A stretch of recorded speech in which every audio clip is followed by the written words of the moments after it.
ನಮಸ್ಕಾರ. ಸಂಕಲ್ಪ ಸಿದ್ಧಿ ವಿಶೇಷ ಕಾರ್ಯಕ್ರಮಕ್ಕೆ ತಮ್ಮೆಲ್ಲರಿಗೂ ಆತ್ಮೀಯ ಸ್ವಾಗತ ಹೇಳ್ತಾ ಇರೋದು ನಾನು ಅನುಷಾ. ಫಸ್ಟ್ ಟೈಮ್ ಚಾನಲ್ ವೀಕ್ಷಿಸ್ತಾ ಇದ್ದೀರಾ ಅಂತಂದರೆ ಈಗಲೇ ನಮ್ಮ ಚಾನಲ್ನ ಸಬ್ಸ್ಕ್ರೈಬ್ ಮಾಡಿ, ನಮ್ಮ ವೀಡಿಯೋಸ್ನ ಲೈಕ್ ಮಾಡಿ.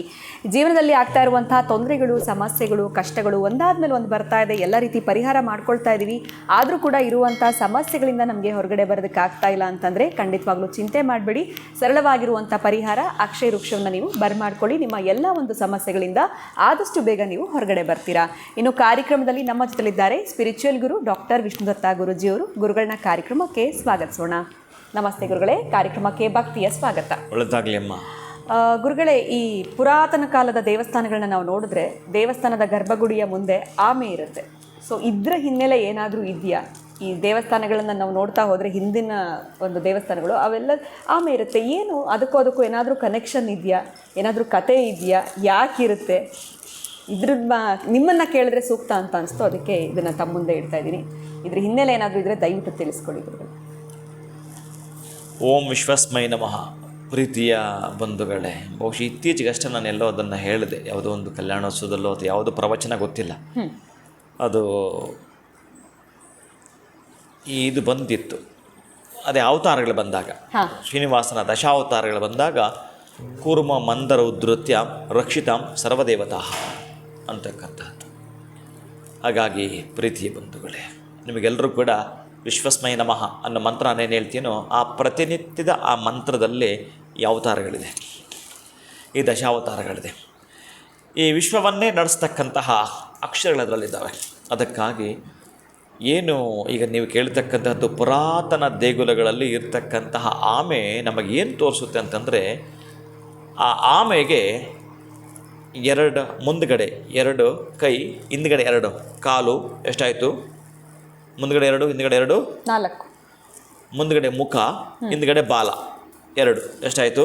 6 ಆಯಿತು. ಒಂದು ಆಮೆಗೆ ಮುಂದ್ಗಡೆಯ ಮುಖ, ಹಿಂಬದಿಯ ಬಾಲ, ಮುಂದ್ಗಡೆಯ 2 ಕೈ 2 ಕಾಲು, ಒಟ್ಟಾರೆ 6. ಇದರ ಕುರುಹು, ಇದರ ಚಿತ್ರ ಯಾವುದೇ ಹಳೆಯ ದೇವಸ್ಥಾನದ ಪ್ರಾಂಗಣದಲ್ಲಿ ಹಾಕಿರುತ್ತಾರೆ. ಅದನ್ನು ಮುಟ್ಟಿ ನಮಸ್ಕಾರ ಮಾಡ್ಕೊಂಡು ಹೋಗ್ತಿರ್ತಾರೆ. ಅದರ ಆಯಸ್ಸೆಷ್ಟು? 400 ವರ್ಷಗಳ ಕಾಲ ಇರುವಂಥದ್ದು ಆಮೆ. ಅಂತಹ ಆಮೆ ಚಿತ್ರವನ್ನು ಹಾಕಿರುವಂಥದ್ದು ಬಹುಶಃ ಯಾರಾದರೂ ಕೇಳಿದಾಗ ಈ ರಕ್ಷಿತಾಂ ಸರ್ವದೇವತಾ ಅನ್ನೋದನ್ನು ನಾವು ಹೇಳ್ಕೊಂಡು ಹೋಗ್ತೀವಿ. ಎಲ್ಲ ದೇವತೆ ರಕ್ಷಣೆ ಮಾಡಲಿಕ್ಕೆ ಅದು ಬಂದಿದ್ದು ಅಂತ ಗೊತ್ತಾದರೂ ಇನ್ನು ಒಳ ಮರ್ಮವನ್ನು ಇಣಿಕಿ ನೋಡಿದಾಗ ನಮ್ಗೆ ಗೊತ್ತಾಗುತ್ತೆ. ಆ 6 ಅಂಗಾಂಗಗಳೇನಿದ್ದಾವೋ 6 ಹೊರಗಡೆ ಚಾಚಿದೆ. ಅದರ ಕುರುಹು ಹೇಗೆ ಅಂತಂದರೆ ನೋಡಿ, 6 ಚಾಚಿದ್ದಾಗ ಒಂದೇ ಒಂದು ಅಡಕೆಯನ್ನು ತೆಗೆದುಕೊಂಡು ನೀವು ಆ ಒಂದು ಆಮೆಯ ಮುಖ, ಬಾಲ, ಕೈ, ಕಾಲು ಯಾವುದೇ ಭಾಗಕ್ಕೂ, ನಾನು ದೊಡ್ಡ ಕಲ್ಲೇಳಿಲ್ಲ ನಿಮಗೆ, ಒಂದು ಸಣ್ಣ ಅಡಿಕೆ ತೊಗೊಂಡು ಜೋರಾಗಿ ಅದಕ್ಕೆ ಹಾಕಿದ್ರೆ ಕೈಗೆ ಬಿದ್ದರು, ಮುಖಕ್ಕೆ ಬಿದ್ದರು ಸತ್ತೋಗುತ್ತೆ. ಅಷ್ಟು ಸೂಕ್ಷ್ಮ ಇರುತ್ತೆ ಅದು. ಅದೇ ಆ ಮುಖ, ಬಾಲ, ಕೈ ಕಾಲು ಎಲ್ಲ ಒಳಗಡೆ ಎಳ್ಕೊಂಡ್ಬಿಡುತ್ತೆ. ಎಳೆದುಕೊಂಡಾಗ ಅದರ ಮೇಲೆ ನೀವು ಯಾವುದೇ ತರಹದ ದೊಡ್ಡ ಮಟ್ಟದ ವಾಹನ ಹತ್ತಿಸಿದ್ರು ಸಾಯಲ್ಲ. ಅದು ಸಣ್ಣ ಅಡಿಕೆ ತಗೊಂಡು ಹೊಡೆದ್ರೆ ಹೋಗುವಂಥದ್ದು ಆ ಪ್ರಾಣಿ. ಮತ್ತು ನೀವು ದೊಡ್ಡ ಮಟ್ಟದ ವಾಹನವನ್ನು ಆದ ಮೇಲೆ ಹತ್ತಿಸಿದಾಗಲೂ ಕೂಡ, ಒಂದು ಟ್ರ್ಯಾಕ್ಟ್ರು, ಒಂದು ಲಾರಿನ ಹತ್ತಿಸಿದ್ರೆ ಅದು ಹೋಗಲಿಲ್ಲ ಅಂತಂದರೆ ಇನ್ನು ಶಕ್ತಿ ಇರಬೇಕು ಅದಕ್ಕೆ. ಏನು ಇದನ್ನು ಯಾಕೆಲ್ಲ ಹಾಕಿದ್ದಾರೆ ಅಂತಂದರೆ, ಈ 6 ಇದಾವಲ್ಲ, ಬಾಲ ಆಗಿರ್ಬೋದು, ಮುಖ ಆಗಿರ್ಬೋದು, ಕೈ ಕಾಲು, ಈ 6 ಕೂಡ ಕಾಮ, ಕ್ರೋಧ, ಲೋಭ, ಮೋಹ, ಮದ, ಮತ್ಸರ ಇವೆಲ್ಲವೂ ಕೂಡ ಪ್ರತಿಯೊಬ್ಬ ಮನುಷ್ಯನಲ್ಲಿ ಇವಿರುತ್ತವೆ. ಈ 6 ವಿಕಾರಗಳು ಏನಿದಾವೋ ಅಂಥ ಅಹಂಕಾರದ 6 ವಿಕಾರಗಳನ್ನು ಅದಕ್ಕೆ ಆಮೇಲೆ ಹಾಕಿದ್ದೀವಿ. ಅಲ್ಲೇ ಬಿಟ್ಟು ಬಾ ಒಳಗಡೆಗೆ. ನೀನೇನಾದರೂ ಒಂದನ್ನು, ಕಾಮವನ್ನು ಎತ್ಕೊಂಡು ಒಳಗಡೆ ಬರ್ತೀಯಾ, ಕ್ರೋಧವನ್ನು ಎತ್ಕೊಂಡು ಬರ್ತೀಯಾ, ಯಾವುದನ್ನು 6 ತಗೊಂಡು ಒಳಗೆ ಬರ್ತೀಯಾ, ಬಂದರೂ ನಿನ್ನ ನಾಶ ಆಗ್ತೀಯ. ಅದಕ್ಕೆ ಭಗವಂತನ ಬಳಿ ಬರಬೇಕಾದ್ರೆ ಮೊದಲೆಲ್ಲ ನೋಡ್ಬೇಕು ನೀವು, ಸಣ್ಣ ಸಣ್ಣ ಗರ್ಭಗುಡಿ ಇರ್ತಾಯಿದ್ವು, ಹಿಂಗೆ ಬಾಗಿ ಹೋಗ್ಬೇಕು ನಾವು. ಪ್ರತಿ ಸಲನೂ ಕೂಡ ಬಾಗಿನೇ ಹೋಗ್ಬೇಕು ಒಳಗಡೆ ಹೋಗ್ಬೇಕಾದ್ರೆ. ಆಗೆಲ್ಲ ಇದ್ದವು. ಅದಕ್ಕೆ ಅಂತಹ ಕಾಮ, ಕ್ರೋಧ, ಲೋಭ, ಮೋಹ, ಮದ, ಮತ್ಸರ ಯಾವುದಿದ್ರು ಕೂಡ ಅದನ್ನು ಒಳಗಡೆ ಇಟ್ಟು ಬಾ ಅಂದರೆ ಅದನ್ನು ಎಳೆದುಕೊಂಡ್ಬಿಡ್ತದು ಹಾರೋನು. ಅಂದರೆ ಆವಾಗ ನೀನು ಬದುಕುಳಿತೀಯ ಅಂತ. ನಿನ್ನ ಕಾಮದ ಪಿಪಾಸು ತಗೊಂಡು ಒಳಗಡೆ ಬಂದರೆ ಒಂದೇ ಒಂದು ಆ ಕಾಮ ಅತಿ ತೋರಿಸ್ದೆಯಲ್ಲ ಅಂತಂದರೆ ವಿನಾಶ ಅಂತ. ಹೇಗೆ ಅಡಕೆ ತಗೊಂಡು ಹೊಡೆದ್ರೆ ವಿನಾಶ ಆಯಿತು, ಹಾಗೆ ಒಳಗಡೆ ಎಳೆದಿಟ್ಕೊಂಡಾಗ ನಾವು ಬದುಕ್ತೇವೆ. ಅಲ್ಲಿ ಪರಮಾತ್ಮನ ಮುಂದೆ ಇವ್ಯಾವು ಕೂಡ ತೋರ್ಪಡೆಗೆ ಅಲ್ಲ ಅಂತಕ್ಕಂಥ ಕುರುಹು ತೋರಿಸುತ್ತೆ.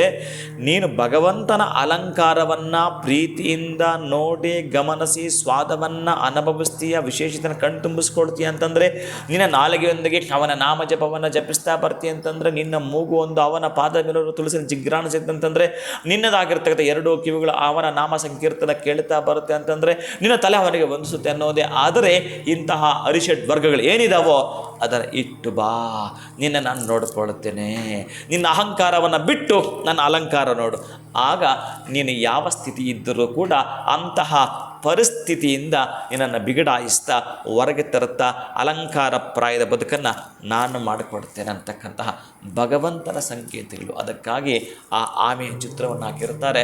ಅದು ಬಹುವರ್ಷಗಳ ಕಾಲ ಹೇಗೆ ಬದುಕುತ್ತೋ ನಮಗೂ ಕೂಡ ಅಂತಹ ಅರಿಷಡ್ ವರ್ಗಗಳನ್ನು ನಾವೇನಾದರೂ ಕೂಡ ನಮ್ಮ ಹಿಡಿತದಲ್ಲಿ ಇಟ್ಕೊಂಡ್ರೆ ನಮಗಿರ್ತಕ್ಕಂತಹ ಬಹುವರ್ಷಗಳು ನಾವು ಆರೋಗ್ಯಪೂರ್ಣರಾಗಿಯೂ ಆಯುಷ್ಯಪೂರ್ಣರಾಗಿಯೂ ಐಶ್ವರ್ಯಪೂರ್ಣರಾಗಿ ಬದುಕಲಿಕ್ಕೆ ಸಾಧ್ಯವಾಗುತ್ತೆ. ಖಂಡಿತವಾಗ್ಲೂ ಗುರುಗಳ ಇವತ್ತಿನ ವಿಡಿಯೋನಲ್ಲಿ ನಮಗೆ ಆಮೆಯ ಕುರಿತಾಗಿ ಆಮೆಯ ಒಂದು ಆಯುಷಿನ ಕುರಿತಾಗಿ ಕೂಡ ತಿಳಿಸ್ಕೊಟ್ರೆ, ಜೊತೆಯಲ್ಲಿ ಈ ಪುರಾತನ ಕಾಲದ ದೇವಸ್ಥಾನಗಳಲ್ಲಿ ಯಾಕೆ ಆಮೆ ಇರುತ್ತೆ ಅನ್ನೋದ್ರ ಬಗ್ಗೆ ಕೂಡ ತಿಳಿಸ್ಕೊಟ್ಟಿದ್ದೀರಾ. ಧನ್ಯವಾದಗಳು ತಮಗೆ. ನಮಸ್ಕಾರ. ಹರೇ ಶ್ರೀನಿವಾಸ. ನೋಡಿದ್ರಲ್ಲ ವೀಕ್ಷಕರೇ, ನಮ್ಮಲ್ಲಿರುವಂಥ ಅರಿಷಟ್ ವರ್ಗಗಳನ್ನ ನಾವು ಯಾವ ರೀತಿ ಹಿಡಿತದಲ್ಲಿ ಇಟ್ಕೊಂಡ್ರೆ ನಮ್ಮ ಜೀವನವನ್ನು ನಾವು ಹೇಗೆ ಸುಧಾರಿಸ್ಕೊಳ್ಬಹುದು, ಹೇಗೆ ಸಾಧಿಸಬಹುದು ಅನ್ನೋದ್ರ ಬಗ್ಗೆ ಗುರುಗಳು ಇವತ್ತಿನ ವಿಡಿಯೋದಲ್ಲಿ ಉತ್ತಮವಾಗಿರುವಂಥ ಮಾತುಗಳನ್ನ ತಿಳಿಸ್ಕೊಟ್ಟಿದ್ದಾರೆ. ಇವತ್ತಿನ ವಿಡಿಯೋವನ್ನು ಮುಗಿಸುವಂತಹ ಸಮಯ ಆಗಿದೆ. ನಮಸ್ಕಾರ.